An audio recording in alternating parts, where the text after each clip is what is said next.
Here in the studio, there are cameras at various angles for the audience to see. And though these telecasts are all in color, they have not been reproduced in color, always in the station. So it was quite an unusual experience to find that we were in color here in the studio, so we could see ourselves. What does one do then with the old black and white? That's what I was thinking about. And there immediately came to my mind the story of a man who was an expert in throwing a boomerang. And he could throw that boomerang around a house, it would come back to him. He could throw it around a tree 3 or 4 times, it would come back to him. And a friend saw him and said that he ought to have a really good new boomerang. So he sent to Australia and got a new boomerang inlaid with pearl. And he gave it to the expert. 6 months later, he came back to see how the expert was getting on with his new boomerang. And his wife said, "He isn't here anymore. He's in a mental hospital." Yes, what happened? He went crazy trying to throw away the old boomerang.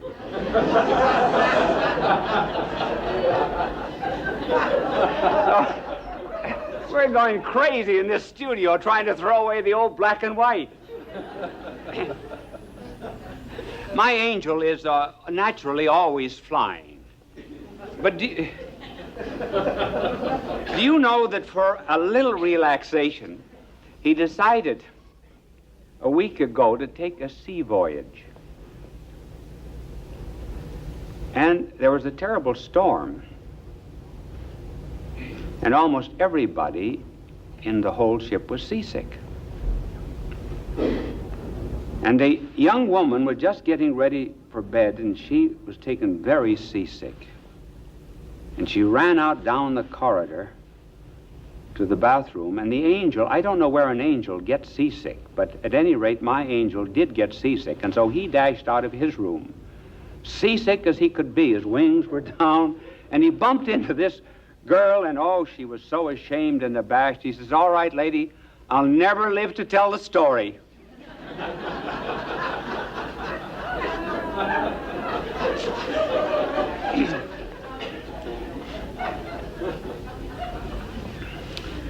Why did we choose to talk about laughter and humor today? Because really there's a tremendous amount of gloom in the world. Did you know that there is a book entitled Gloom in Modern Literature? One finds it in the novels like one of John Steinbeck's novel, Kathy, who burned her parents, did everything that was evil, very serious play. Many of the dramas that you see today on Broadway are gloomy things. Architecture's gloomy. There's no decoration. Nothing to relieve a straight line. The songs of the young are gloomy. Imagine a 15, 16-year-old boy and girl singing songs about how their heart is already broken. They're ready to die. But you have to say die 15 times. Die, die, die, die, die, die. They're ready to die with gloom. But principally, there's no satire. That, I think, proves our over-seriousness. You cannot satirize an Irishman, can't give a brogue, can't imitate a Jew, can't imitate Negro dialect, can't tell jokes about Italians, can't tell jokes about Poles, can't tell jokes about Catholics, can't tell jokes about Protestants. Really, we're a serious people. And when this world is the only world there is, believe me, we got to be serious. It's like a child that's got a ball and he's told this is the only thing you're ever going to have during life. He can't play with it too much. But if he's told, well, later on you're going to have another one that'll never wear out and always give you great pleasure, oh, you can have fun with this one. So, because there's so much gloom, we're going to say something about laughter. Now, you never meet laughter in the universe until you meet man. Man is the only joker in the deck of nature. Hyenas have their mouths open, but they do not really laugh. And animals are funny only when they imitate a man. The reason monkeys are funny is because they look like us. Cow isn't funny. A cow doesn't look like us. Dogs are funny when they sit up and beg, because we beg. I had a dog that I once trained to say his prayers, and he would put his head between his paws and wouldn't move until I said amen. Well, that was funny because he imitated a man. Then I also taught him, I would give him candy or meat, anything that he liked, and say, Lent, fast. And he wouldn't touch it until I said Easter.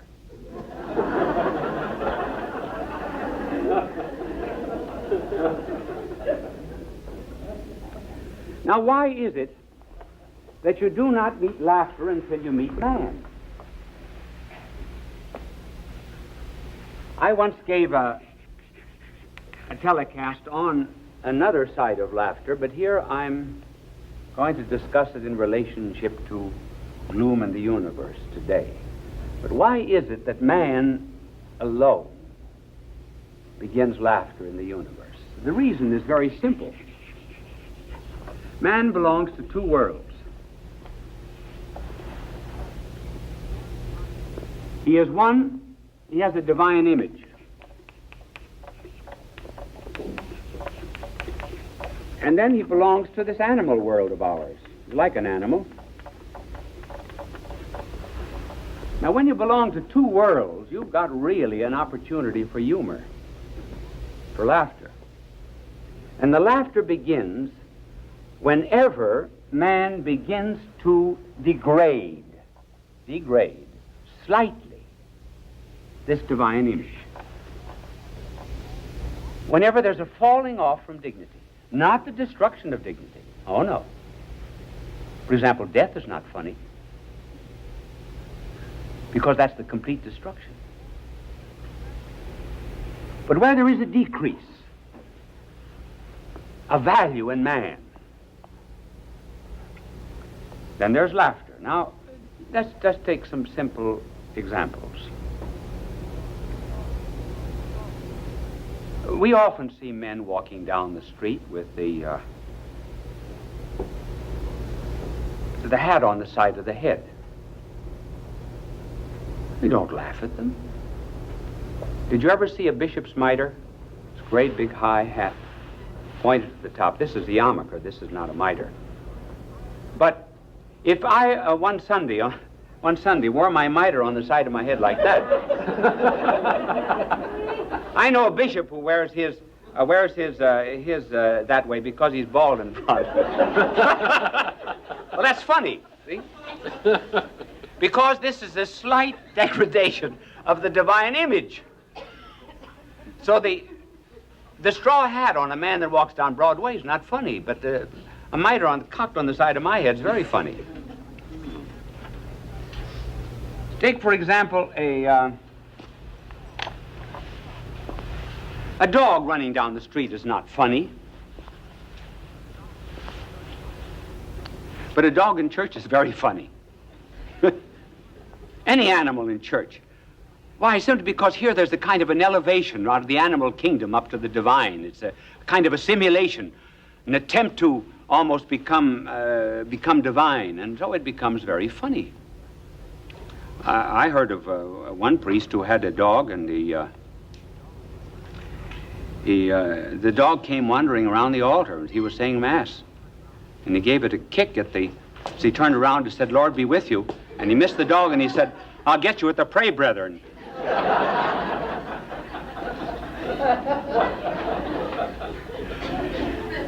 Today we see a lot of running and jogging. Running isn't funny. But if you see a man running after a woman, it's very funny. Take, for example, a fall. We see chimneys fall. We see leaves fall. We see many things that imitate the law, follow the law of gravitation. But they're never funny. But if a man falls, that's really funny, particularly if he considers himself very dignified.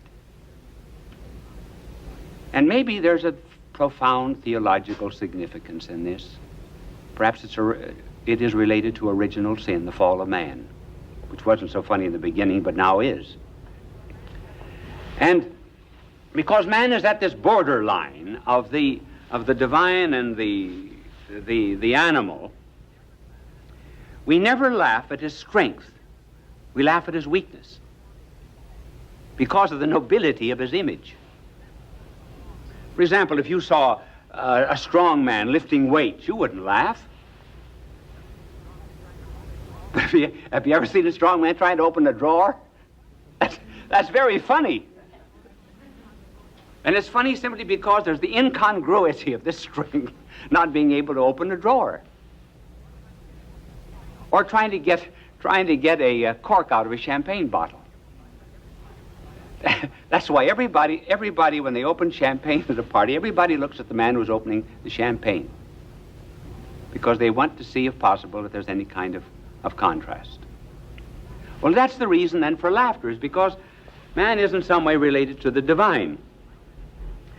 Now let us get into the lighter side of it and discuss humor. What is humor and what makes anything humorous?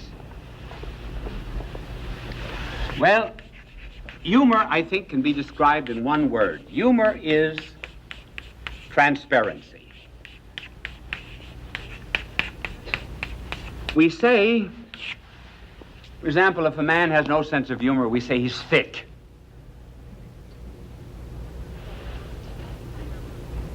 If, however, he is a sense of humor, we say he can see through things. He will get puns, for example, points of stories. The over-serious man is he's like this. He's opaque. Can't see through it. The humorous man is like a window pane. Oh, he's like the glass on that television camera there. You can see through it. Now, who are the humorous people of the world? Well, all saints are, because they don't take anything very seriously. And that is why our blessed Lord spoke in parables. Parable is basically something very funny. For example, sunset is not a sunset. It's a revelation of the quickness of judgment. And new wine in old bottles, not to be taken seriously. That's the story of trying to put new ideas into old institutions. Sheep and goats, good and bad fish, the holy and the unholy. All parables are based upon a transparent universe. Poets see that. Poets are marvelous at seeing it. For example, Thompson. I gave you once a telecast on Thompson. Oh, you missed that, did you? Well, you should have stayed in that night. Thompson calls the sun a host, and the day a priest. And each morn the day goes to the Orient tabernacle, lifts from out it the host, raises it in benediction over the world, and then sets it in the flaming monstrance of the west. That's not taking a sunset very seriously. That's seeing the divine through it. Seeing the stars as glittering tapers lit about the day's dead sanctities. Wordsworth was walking through the forest once, and he said to a companion, "Down on your knees, man. There are violets." And even the lighter things of life. One of the reasons I like to read Chesterton is because he only took one or two things seriously. The salvation of his soul and the existence of God were about the two things that meant everything to him. And I love the story of when he met his future mother-in-law for the first time, Mrs. Boggs. And Mrs. Boggs, knowing that her future son-in-law was to come, had the house papered in a light gray color. And when Chesterton came in, Mrs. Boggs said, "How do you like the wallpaper?" And Chesterton took a crayon out of his pocket and drew along the wall the picture of his daughter Frances, whom he wanted to marry. That to him, it was light to him, and she didn't say anything, so finally he married Frances Boggs and was very happy. And it wasn't for him, no telling where he would have ended, because one day he was giving a lecture. He found himself in Liverpool, and he sent her a telegram, and he said, "I'm in Liverpool, where ought I be?" And he could write interesting poems. We won't have time to give them, but I want to give you some funny poems and examples of poets who see the funny things of life. One, Hilaire Belloc, who was a great friend of Chesterton. Hilaire Belloc wrote cautionary tales. And here is this very learned historian and literateur giving morals in a humorous way.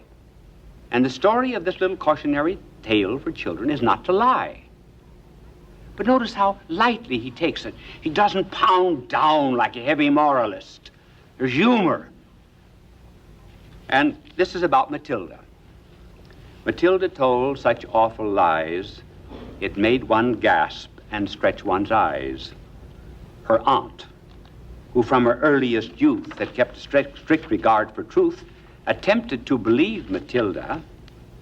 The effort very nearly killed her, and would have done so had not she discovered this infirmity. For once toward the close of day, Matilda, growing tired of play, and finding she was left alone, went tiptoe to the telephone and summoned the immediate aid of London's noble fire brigade. Within an hour, the gallant band were pouring in on every hand, from Putney, Hackney, Downs, and Bow, with courage high and hearts aglow, they galloped roaring through the town. Matilda's house is burning down. Inspired by British cheers and loud, proceeding from the frenzied crowd, they ran the ladders through a score of windows on the ballroom floor, and took peculiar pains to souse the pictures up and down the house, until Matilda's aunt succeeded in showing them they weren't needed. And even then she had to pay to get the men to go away.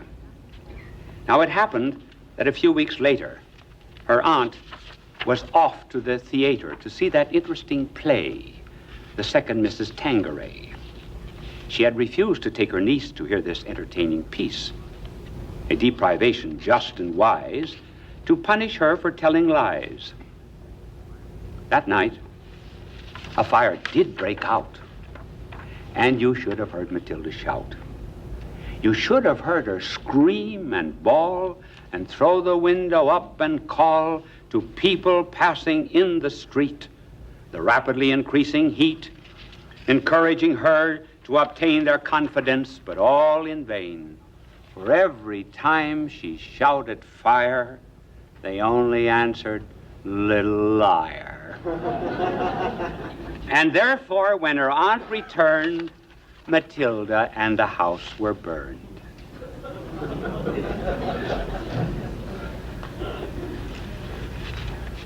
Then remember the prayers that were translated from the French of the little donkeys, the little animals that went into the ark, by Carmen Bernos de Gotzold.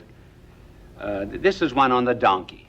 Prayer of that poor donkey. And he prays to God, and he says, "God, who made me to trudge along the road always, to carry heavy loads always, and to be beaten always, give me great courage of gentleness And one day, let somebody understand me, that I may no longer want to weep because I can never say what I mean and they make fun of me.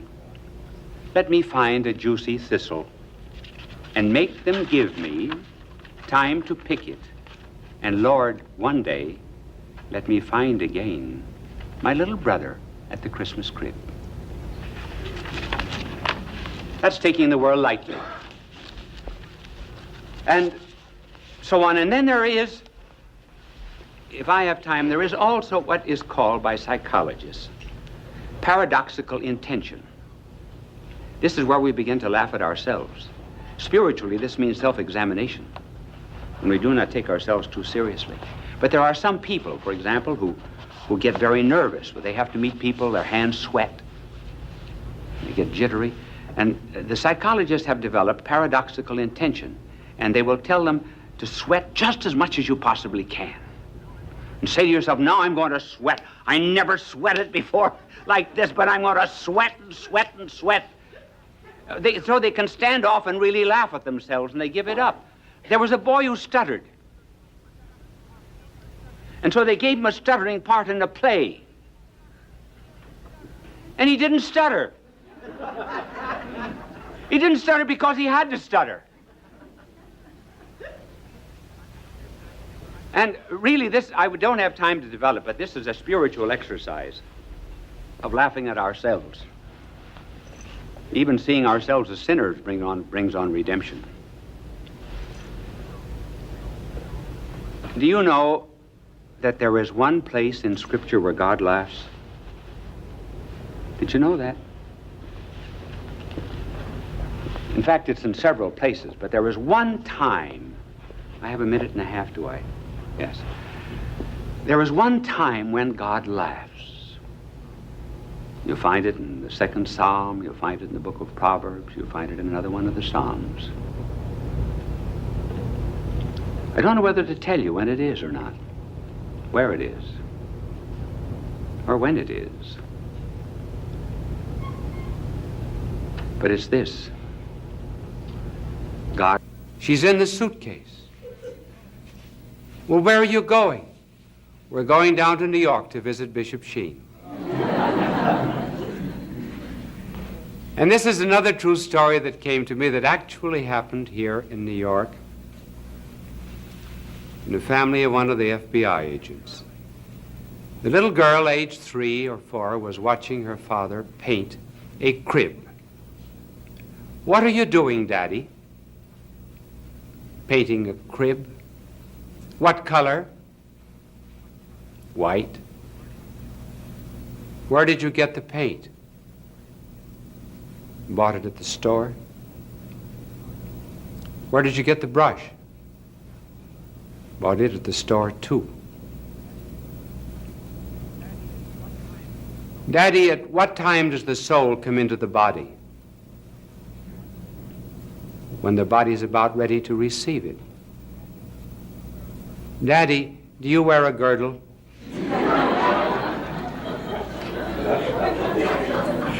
That's an example of how a child's mind flies from one subject to another, and shows also the result of listening to television. Late in February 1954, I gave a telecast on the death of Stalin.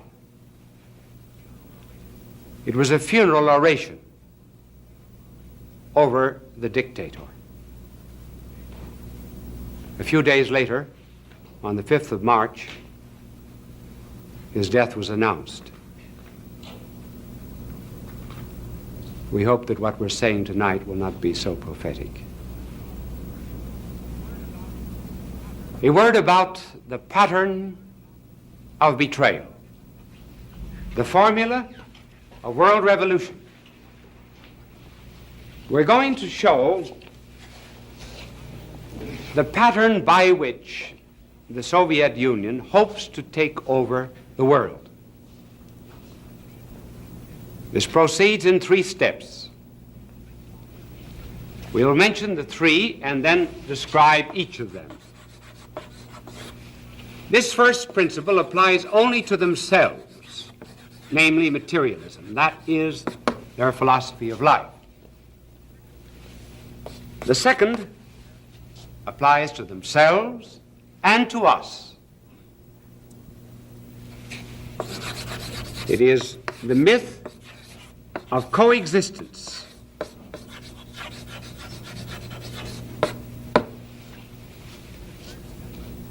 And the third step, which applies to both Soviet Union and ourselves, is destroy with a kiss.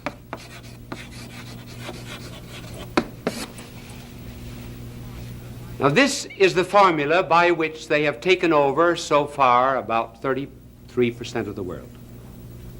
37 out of 100 people in the world are subject to them according to these ideas. First, materialism. Materialism, as you know, is their philosophy of life, which believes there's nothing but matter. There's no God, no soul. Now, why these two denials? They're intrinsic to communism. Why no God? Well, we can understand that. The second paragraph of our Declaration of Independence states that it is a self-evident principle that the Creator has endowed man with certain unalienable rights. In other words, we have rights and liberties, like freedom of press, freedom of conscience, freedom of association, which do not come from the government, which do not come from the will of a majority, which do not come from a state. These rights and liberties come to us from God. Therefore, the state cannot take them away. That is our principle. Now, they have to deny God, because that would be another source of rights than the state or the party. In order to build up this structure of theirs in which the party is supreme, they must hold that any right or liberty which the individual possesses comes to him from the party. Therefore, the party can take the rights and liberties away. But if there was a God, then there would be rights not dependent on the party. So they have to deny God. The second principle, there is no soul. Why that? Because the soul contemplates. And when one contemplates, one establishes personal relations with a reality which is not subject to social control. In other words, no one around me in society can control my thinking and my meditation. Now, communism cannot allow that. There may be no thoughts, no conclusions, no plans, except those approved by the government. And so their procedure is, first of all, to forestall any kind of contemplation by the soul by saying that it is a sign that you're a neurasthenic. And secondly, if you have any thoughts of your own, then by purges, by persecution, by drugs, and by starvation, and by standing for hours and hours before a blazing light, your thoughts are driven and expelled out of you. There can be no soul. Otherwise, you would have a retreat into which you could enter, where you would be free from the state. That's principle number one. The next, in order to destroy, there must be the myth of coexistence.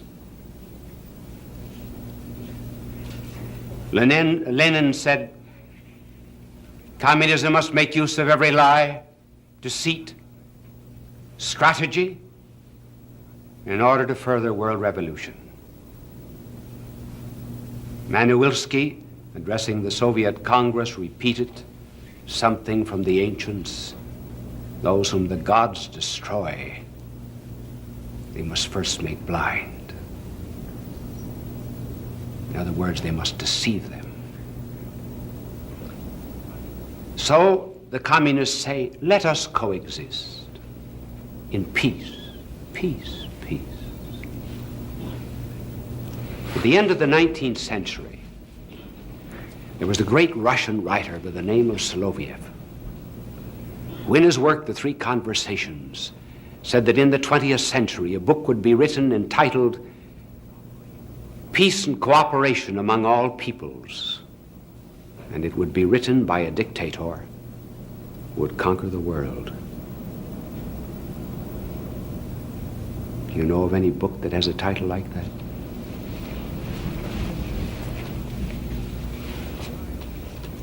Why coexistence?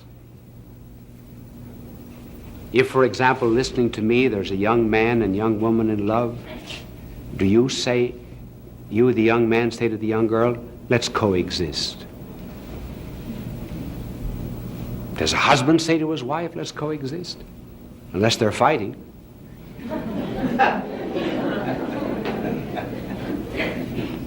New York does not say to New Jersey, let's coexist. Canada does not say to the United States, let us coexist. Why then does Russia ask for coexistence? Interesting, isn't it? Here's the answer. Here are 5 houses. House 1, 2, 3, 4. Oh, that's all we'll draw. Houses. In this house is Mr. A, who believes in heating his house by gas. Mr. B believes in heating his house by electricity. Mr. C, oil. Mr. D, what have I got left? Coal. I don't, in case there are some sponsors around the nation that are in this business, I want to get them all in.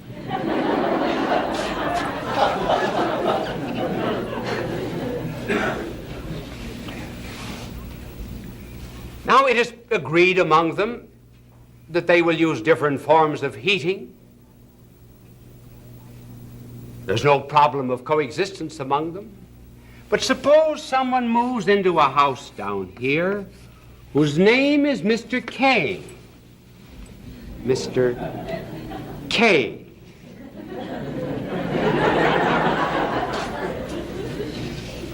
Mr. K is an arsonist. Mr. K believes in heating his house with the kindling from A, B, C, and D. Can there be that kind of coexistence? Why does he ask for coexistence? He asks that the peaceful relations that exist between nations, free-loving nations, should be applied to a nation that does not believe in peace and justice. There cannot be that kind of coexistence. It is only a sham and a snare and a delusion. Why do they ask then for coexistence? Well, the answer was given in an article that appeared in the Communist magazine of Russia in 1954, written by Leon Tivev. Leon Tivev in this article said Russia was strong when it was a question of armies, because they had more men, more arms than any other nations of the world, and the other nations of the world, and could walk over them. But now there's come the atomic bomb, and since the atomic bomb,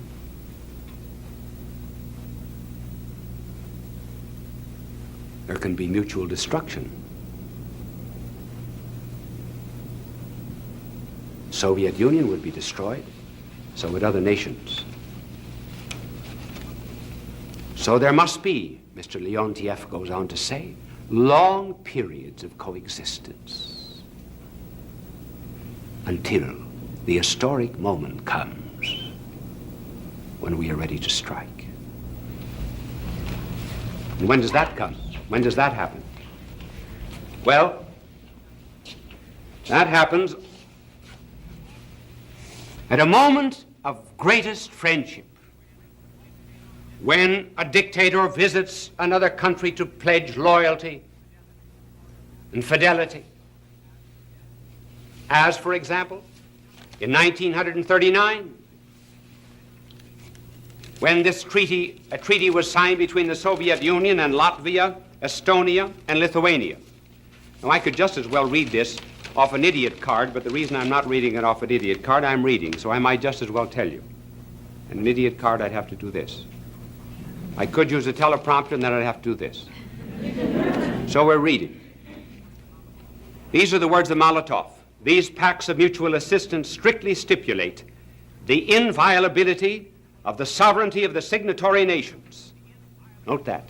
The inviolability, in other words, of Estonia, Latvia, and Lithuania, 1939. And the principle of non-interference in each other's affairs. We stand for the scrupulous observance of these pacts on the basis of complete reciprocity. And we declare that all talk is nonsense about the Soviet Union trying to Sovietize the Baltic countries. That in 1939. Sovereignty of Estonia, Latvia, Lithuania. They manage their own affairs. We will not Sovietize it. That was 1939, the moment of greatest friendship. 1940, Latvia, Estonia, and Lithuania were wiped off the earth as nations. Same with China.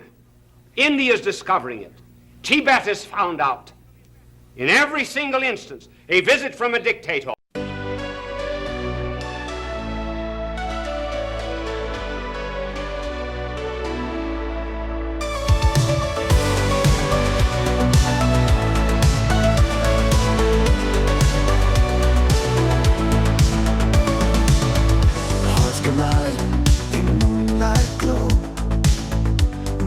Whispers only we know. You and me in shadows deep. Promises our hearts will keep. Neon lights and city dreams. Dancing lights and silent screams. Holding tight, not letting go. In the night our love will show. Echoes of love, loud and clear. In my heart, you're always near. Feel the beat of our desire. Burning love like endless fire.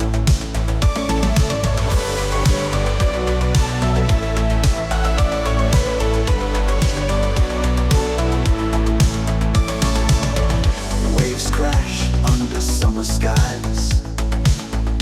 Love reflected in your eyes. Holding hands, we chase the stars. Dreaming big no matter far. Oh, our hearts, they beat as one. In this night till dreams are done. Lost in love, our spirits soar. Keep me close forevermore. Echoes of love, loud and clear.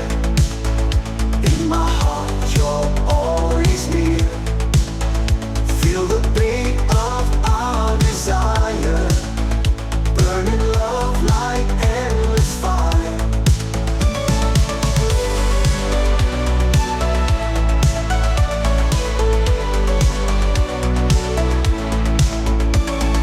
When dawn's light, we find our way. Love's first light will guide the day. Through the night, we found our truth. In the dawn, our love's relentless youth. Echoes of love, loud and clear.